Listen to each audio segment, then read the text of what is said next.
lebih baik mana? Punya jilbab tapi suka kelahi, atau nggak pakai jilbab tapi orangnya baik?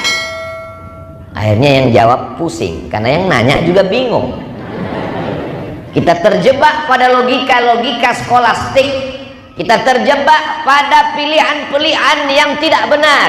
Pilih mana? Antara orang yang pakai jilbab suka ngaji tapi suka bicara aib orang lain, atau orang yang tidak pakai jilbab nggak suka ngaji tapi baik. Dia lupa bahwa standar baik dalam Islam yang pertama adalah ya ayyuhalladzina iman, standar kebaikan.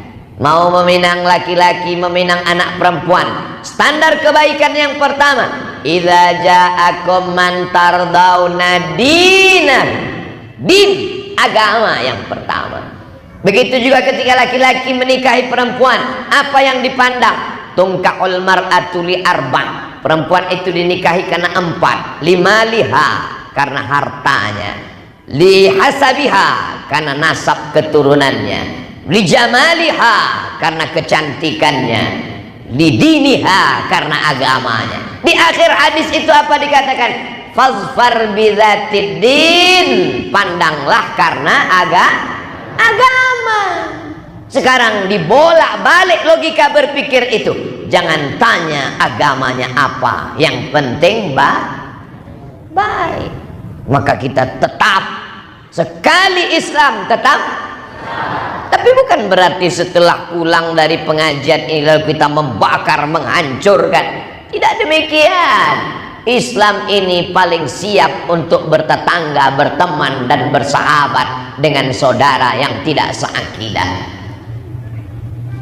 Seandainya mereka tidak mengusir kamu, tidak membunuh kamu, la yanhakumullahu 'anil ladzina lam yuqatilukum fid din, selama mereka tidak memerangi kamu, walam yukhrijukum min diyarikum, mereka tidak mengusir kamu, antabarruhum, berbuat baiklah kepada mereka, wa tuqsitu ilaihim, bersikap adillah pada mereka. Jangan ajari umat Islam tentang toleransi. Mengajarkan tentang buat telur asin silakan, tapi tentang toleransi, Islam ini bukan agama kemarin sore. Islam ini 14 abad pernah bertetangga dengan non muslim. Di Madinah, Yahudi Bani Nadir, Yahudi Bani Quraisyah, Yahudi Qainuqa, Yahudi Khaybar. Pindah ke Mesir, di Mesir ada Kristen Ortodok Koptik. Pindah ke Lebanon, di Lebanon ada Kristen Ortodok Maronit. Pindah ke Turki, di Turki yang berkuasa Konstantin. Tapi mereka datang dengan penuh kedamaian, karena agama mereka adalah agama yang berdasarkan keselamatan, namanya Islam. Dan Tuhan yang disembah namanya adalah Allahumma antas salam. Tempat tinggalnya nanti di surga bernama wa adkhilnal jannata daras salam, namanya Muslim. Tiap hari dia berkata, inna salati wa nusuki wa mahyaya wa mamati lillahi rabbil alamin, la syarika lahu wa bidzalika umirtu wa ana minal muslim. Berserah diri kepada Allah. Siapa itu muslim? Man salimal muslimun min lisanihi wa yadihi, selamat orang lain dari lisannya, selamat orang lain dari tangannya.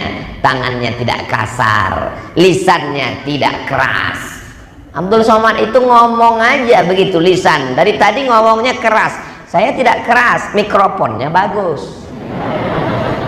Kadang orang tidak bisa membedakan mana yang keras, mana yang tegas. Saya tidak keras. Belahlah dadaku, akan kau temukan sutra halus lembut di sana. Jamaah yang dimuliakan Allah Subhanahu wa taala. Poin yang pertama yang ingin Al-Fakir Abdul Somad sampaikan, bahwa yang terpenting di antara semua adalah berjamaah. Alhamdulillah, mengajari orang Garut berjamaah itu sama dengan mengajar itik berenang. Mereka adalah orang-orang yang berjamaah. Abdul Somad bisa datang kemari kan karena mereka sudah berjamaah. Lalu Abdul Somad menceramahi tentang jamaah, mubazir. Lalu apa yang perlu kita jaga? Inna syaitan qad ya'isa an ya'budahul musallun. Setan sudah putus asa menggoda orang Garut. Sudah putus asa. Begitu dia tahu, ini orang mana? Dari Garut. Aku putus asa. Walakin akan tetapi fit tahrish, dia tanamkan bibit-bibit permusuhan, gesekan-gesekan api kecil.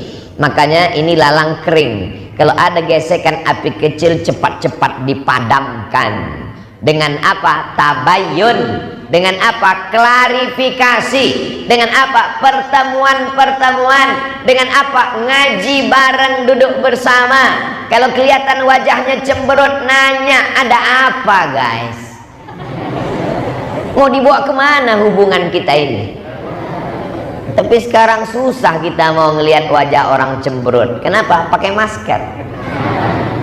Ustadz kok nggak pakai masker? Nggak ikut protokol kesehatan? Dari tadi masker nggak dilepas. Nih. Supaya apa? Jangan ada percik-percikan. Abdul Somad tidak ikut protokol kesehatan. Nih. Kenapa nggak dipasang di mulut? Kalau dipasang di mulut, nanti di layar itu wajahnya nggak jelas. Orang berbisik, apa iya nih Abdul Somad? Perasaan enggak. Jadi semua percikan-percikan itu mesti dihilangkan dengan apa? In ja'akum fasiqun, kalau datang orang bawa berita binaba'in fatabayyanu. Tabayyun dari kata bayan, dari kata tabyin, dari kata tabayyun, artinya jelas. Karena sekarang banyak yang jelas tidak jelas, yang sudah jelas dibuat tidak jelas, karena ada orang-orang yang cari makannya dari tidak. Kalau jelas dia nggak dapat makan, maka dia sengaja membuat yang jelas menjadi tidak jelas. Supaya apa? Supaya orang salah paham. Karena kalau orang paham dia nggak makan, dia makannya dari orang gagal paham. Makanya ceramah saya alhamdulillah sampai hari ini semuanya terbuka, tidak ada yang tertutup, bisa diakses. Jangan tonton dari video yang sepotong-sepotong, tonton dari A sampai Z, dari awal sampai akhir di channel Ustadz Abdul Somad Official. Subscribe, like, share, and comment. Bisa dipertanggungjawabkan semuanya. Dan tausiah saya itu pakai poin. Poin 1, poin 2, poin 3. Malam ini akan saya sampaikan 4 poin. Supaya apa? Supaya yang anak-anak sekolah, kuliah biasa membuat kesimpulan.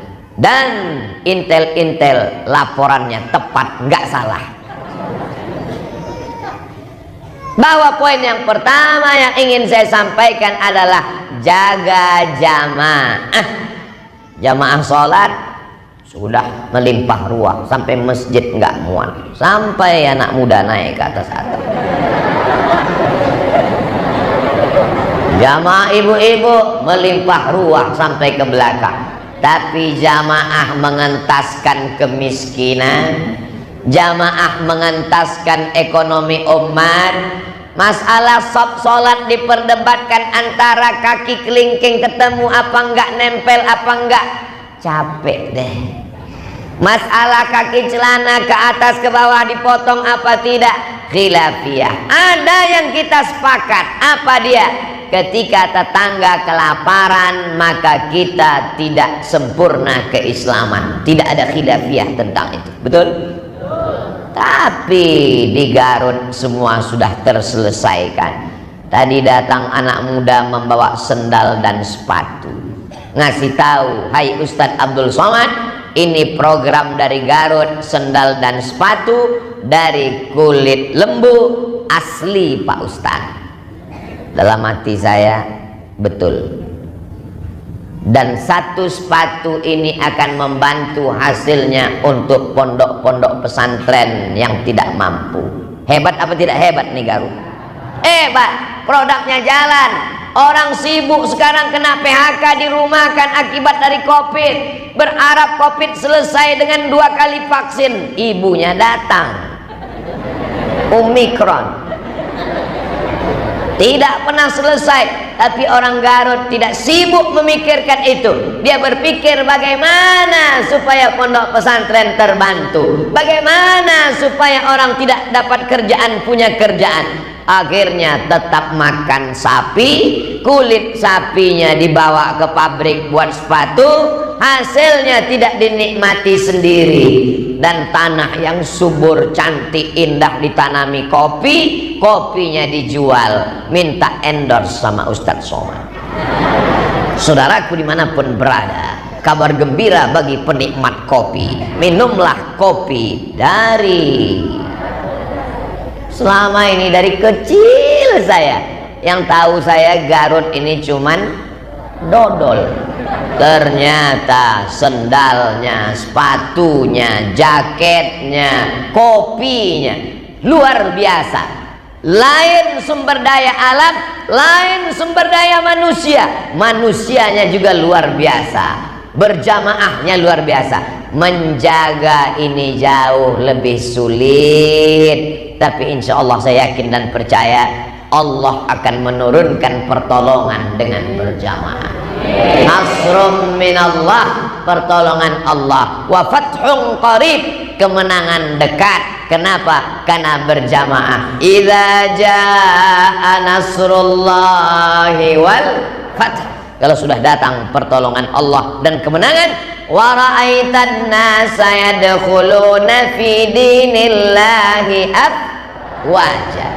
Ada saja anak-anak muda yang tua, layu, kering, kuning, mati, tumbuh padi yang hijau. Setelah itu padi menguning, dipanen, jadi gabah, jadi beras, habis, tumbuh padi yang baru.